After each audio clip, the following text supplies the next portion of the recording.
Situation des hydrocarbures, des centaines de citernes transportant des hydrocarbures sont bien arrivées à destination du poste de péage à Sanankoroba, l'Office national des produits pétroliers du Mali.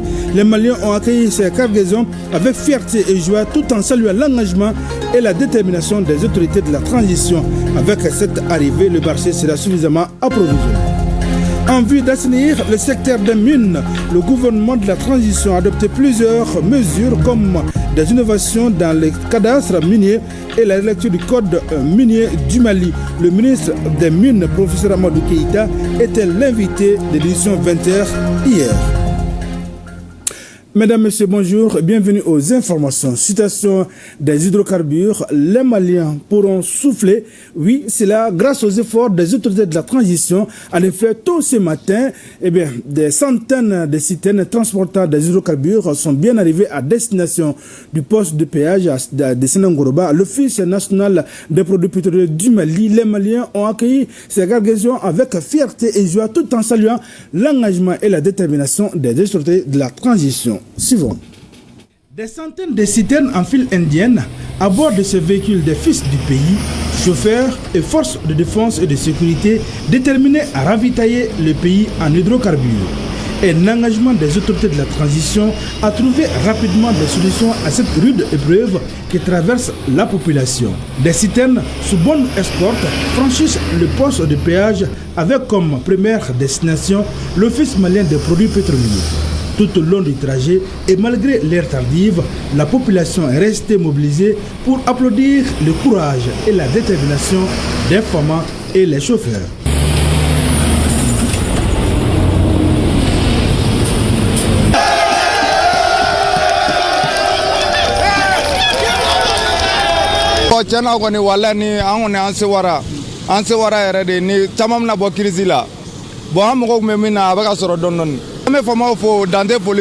Vraiment ni sojale no kusebe ame présent fo ame mun fo ali bi gujija ambuko fo mini ambaga wuda na ma kala ya tesumaya bamana ko ko ne dun golwato na farato da blatodo na la sora ni ko imbe ba ko fo make amu fo anga chauffeur fo dans tout là courage vive Assim vive le Mali vive le pays.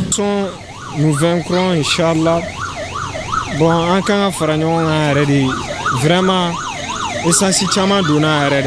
Ce convoi est l'un des plus importants depuis le début de la crise. Ces citernes comprennent de l'essence, du gasoil, du jet A1 et du gaz. De quoi soulager les difficultés d'une population résiliente.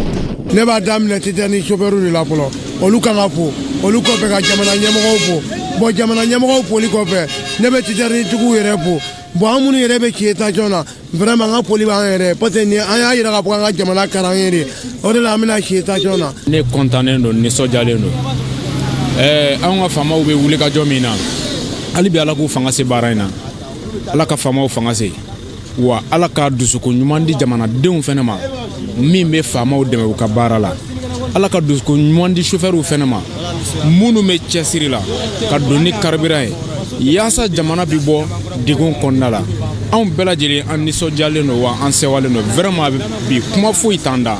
Cette mobilisation du peuple est le témoignage de sa détermination à soutenir Mordecus, les autorités de la transition.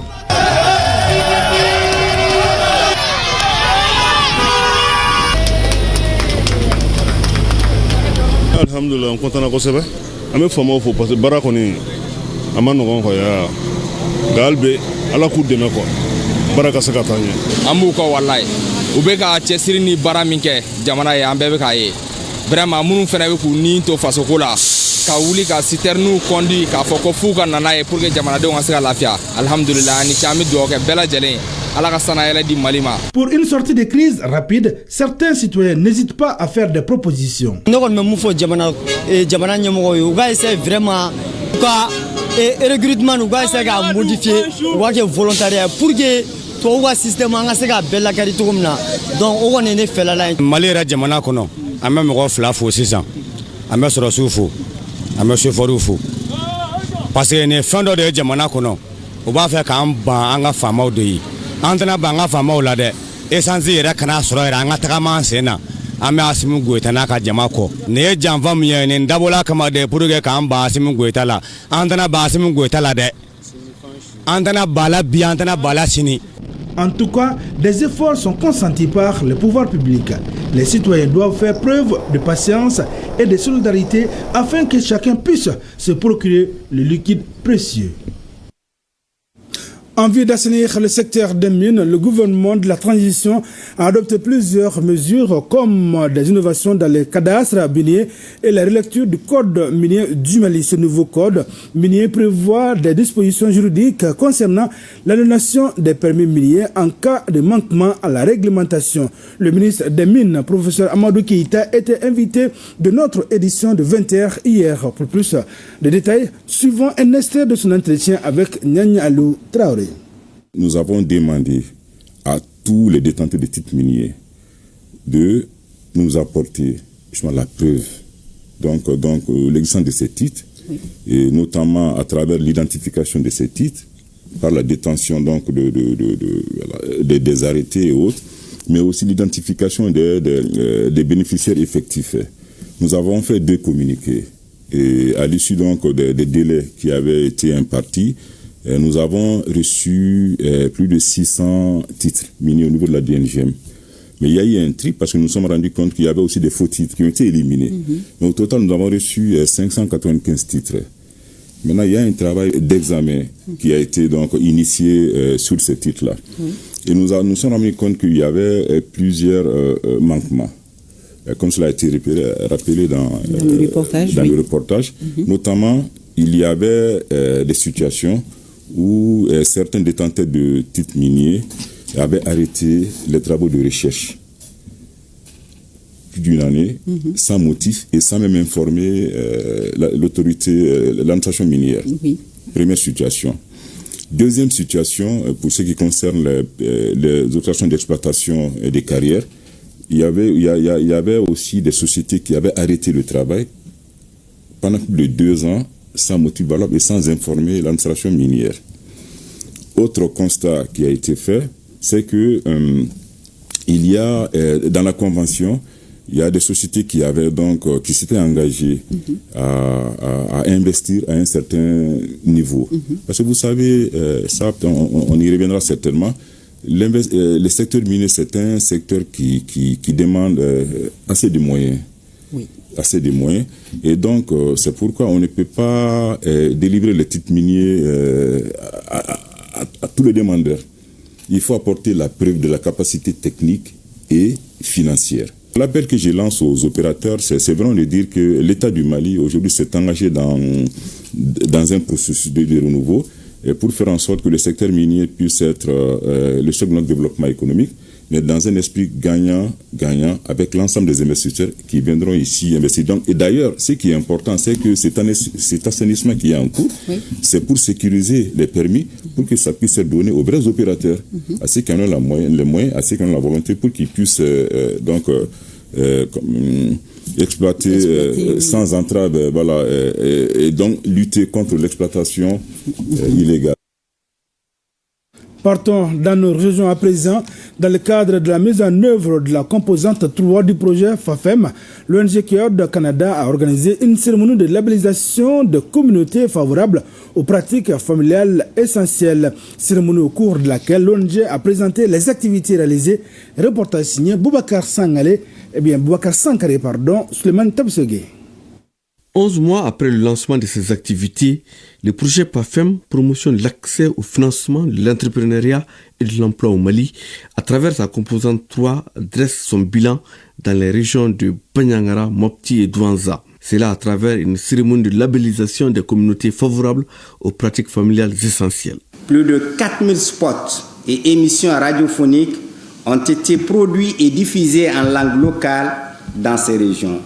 Les sensibilisations des mamans yélins ont touché dans la région de Banyagara 14 114 personnes, Douanza 1150 personnes, Mopti 24 724 personnes après plus de 430 visites à domicile et focus group.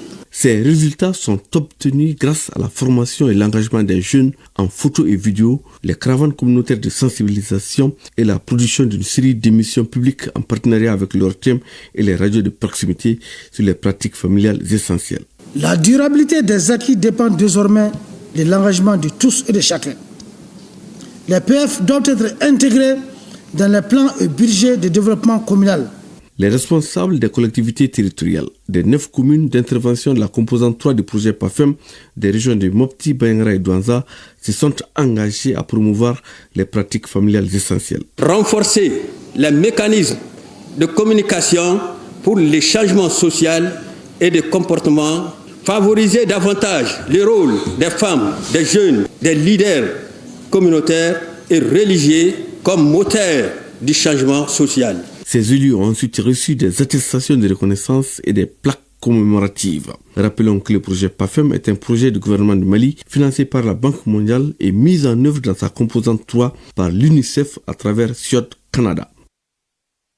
Une formation des jeunes ruraux a démarré lundi à Kolindjeba dans le cadre de l'exécution du projet de formation professionnelle, insertion et appui à l'entrepreneuriat des jeunes ruraux FIER 2. Les acteurs du projet s'engagent à former et à accompagner financièrement 614 jeunes du cercle afin de leur permettre de générer des revenus décents. Ouartem Bougouni, Abdul Karim Konaté et Djibril Bagayou. Promouvoir l'esprit d'entreprise en milieu rural et faciliter l'intégration socio-économique des jeunes, c'est l'esprit du projet de formation professionnelle, insertion et appui à l'entrepreneuriat des jeunes ruraux FIER 2. Et cette formation qui s'étend sur 3 semaines s'inscrit dans la phase 2 du dit projet. Je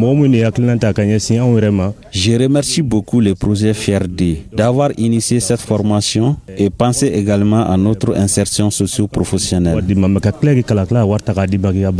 Au total, 614 jeunes ruraux âgés de 15 à 40 ans du cercle de Kolindjeba sont bénéficiaires du projet FIER 2. La première phase va concerner la formation en entrepreneuriat et en éducation financière. Et la deuxième phase maintenant, ce sont les formations techniques, soit en embouche bovine, maraîchage, commercialisation et fabrication d'équipements agricoles. Je remercie le DGEN projet de formation professionnelle, insertion et appui à l'entrepreneuriat des jeunes ruraux, en d'autres termes FIER 2, pour avoir choisi notre cercle pour lancer les activités dédiées au renforcement des capacités des jeunes. A noter que le projet FIER 2 est une initiative du gouvernement malien et le Fonds international de développement agricole FIDA. Dans le cercle de Foul Elba, région de Taoudeni, les populations se sont manifestées en faveur des personnes nécessiteuses pendant ce mois de la solidarité. Des activités de remise de vivres et non-vivres ainsi que des visites aux personnes âgées ont marqué le mois de la solidarité et de la lutte contre l'exclusion. On en sait plus avec Foussini Samake et Yakuba Kone. Dans le cercle de Foum Elba, région de Taoudeni, le mois de la solidarité a été marqué par la remise des vivres et des non-vivres aux personnes nécessiteuses du cercle. Une façon pour les acteurs de l'entraide de démontrer que la solidarité est l'une des vertus cardinales de notre société. Que la solidarité, c'est une grande valeur humaine. Quand les gens s'aident dans les moments difficiles, vraiment, l'amour et l'espoir se répandent. Il s'agit, entre autres, d'une demi-tonne de céréales avec de l'huile, du sucre, des kits scolaires et des ballons de football offerts par les personnes de bonne volonté du cercle. Ensuite, 1750 kg de riz, 400 kg de mil, 500 kg de sucre, 15 litres d'huile, 20 cartons de savon, 20 cartons de couverture, 20 moustiquaires, 20 nattes et 5 kits scolaires offerts par l'État pour les familles victimes des dégâts causés par les pluies et vents violents dans le cercle. La commission locale a également rendu visite à des personnes âgées comme Mohamed Ould Boulher de la commune de Lam Aïmid et de Tikna Walet Insiker de la commune de Bougouera. En recevant leur présence, ces vieilles personnes ont fait des bénédictions pour un Mali apaisé et souverain. Restons à Taoudeni là-bas. La jeunesse a organisé une journée de don de sang en faveur des structures sanitaires de la région. Plusieurs poches de sang ont été collectées pour sauver des vies humaines. Nous retrouvons Fousseni Samake et Yakuba Kone. La jeunesse de la région de Taoudéni n'est pas restée en marge des activités du mois de la solidarité. C'est ce qui justifie cette journée de don de sang au profit des populations nécessiteuses. Donner son sang est synonyme de sauver une vie. Et en tant que Maliens, je pense que nous devons vraiment, surtout à l'occasion du mois de solidarité, penser les uns aux autres. Ces sangs collectés seront mis à la disposition des structures de santé régionales de Taoudéni et de Tombouctou. Ces derniers temps, beaucoup de situations de besoin de sang se font sentir dans nos structures de santé, surtout l'hôpital régional qui vraiment fait des prestations pour les deux régions de Tombouctou et Taoudéni a un grand besoin de sang. Donc nous avons initié ça dans le cadre du mois de la solidarité pour que nous puissions apporter un apport en sang à l'hôpital. Si on arrive à organiser les jeunes autour d'une association de donneurs de sang, on aura résolu ce problème de façon vraiment durable. Cela montre que la jeunesse est dévouée pour la cause de la population. Donner du sang à son prochain, ça c'est des actes de citoyenneté d'abord. En même temps, ça permet de sauver nos frères malades. Cette journée de don de sang s'inscrit dans le cadre des activités de la 30e édition du mois de la solidarité et de la lutte contre l'exclusion dans la région de Taoudéni. Mois de la solidarité et de la lutte contre l'exclusion toujours à Kidal. En marge des activités du mois, la marraine de la deuxième semaine a procédé à la remise de plusieurs kits scolaires destinés aux enfants vulnérables à l'académie d'enseignement de Kidal. À Nioro, le ministère de la Santé et du Développement social, en collaboration avec le HR, ont remis une importante quantité de vivres et de non-vivres aux populations en situation difficile, aux détenus et aux déplacés de la commune de Dialyse-Croix. Le point de ces activités avec Moussa Diakité de Pignoro et Sunkalo Doumbia au Artem Kidal. Distribution de kits scolaires aux enfants des parents vulnérables dans la commune urbaine de Kidal dans le cadre de la deuxième semaine du mois de solidarité dédié à la femme et à l'enfant. Je suis convaincu que ces appuis viennent à point nommé pour soulager la souffrance des enfants, des parents les plus démunis.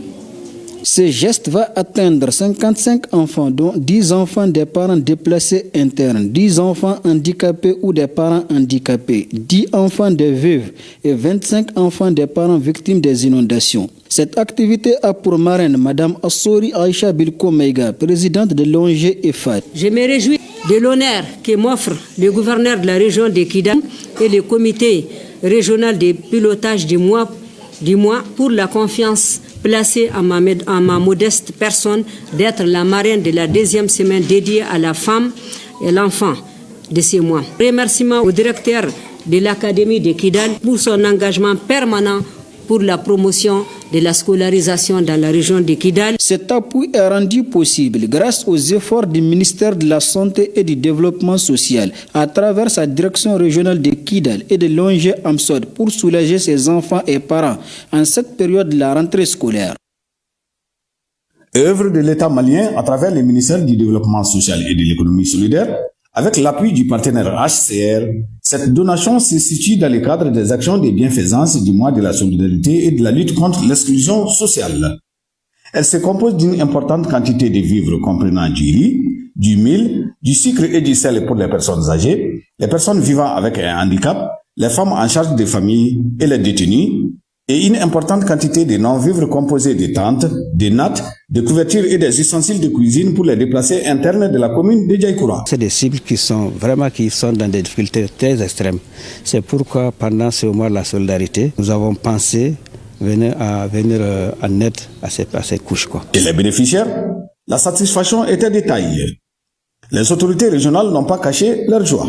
Ces vivres et ces non-vivres sont destinés aux personnes qui sont dans le besoin, qui demandent un soutien des uns et des autres. Il faut saluer ici tout de suite et maintenant le chef de l'État, le président de la transition, le général Assimi Goïta, qui chaque année fait des gestes, minimes soient-ils, à l'endroit des personnes qui sont carrément dans le besoin. Nous appelons la population de Nioro à continuer dans l'élan de la solidarité, dans l'entraide, surtout en cette période, pour que ces difficultés que nous connaissons, ensemble, on va les indiquer. Un mot de sport dans ce journal revenu de Praia au Cap-Vert avec l'avantage Au score 1-0, le Mali, les Aigles Dames du Mali ont été battus mardi dernier ici à Bamako. C'est au compte du match retour des éliminatoires de la CAN féminine 2026. Les Aigles Dames s'inclinent sur le score de 4-2 face au Cap-Vert. Le résumé de la rencontre avec Assa Soumaré.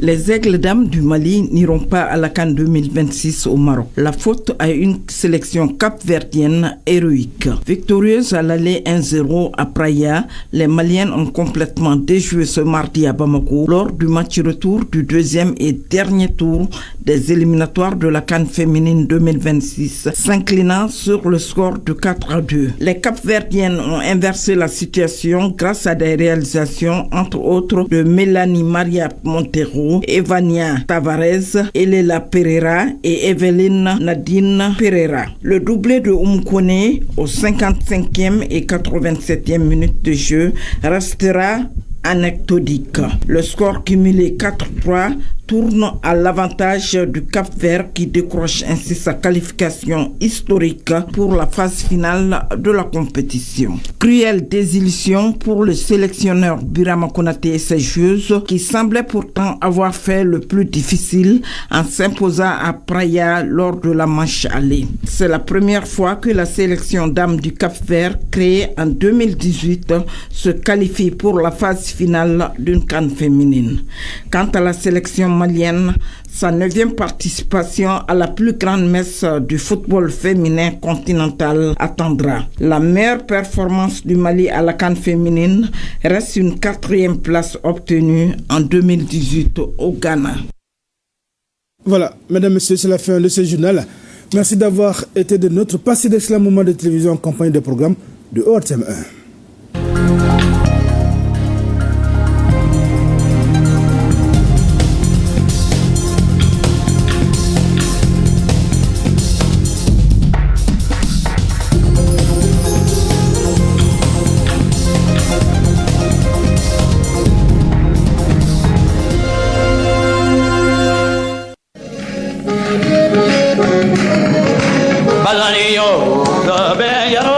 Badani, bole fe walona.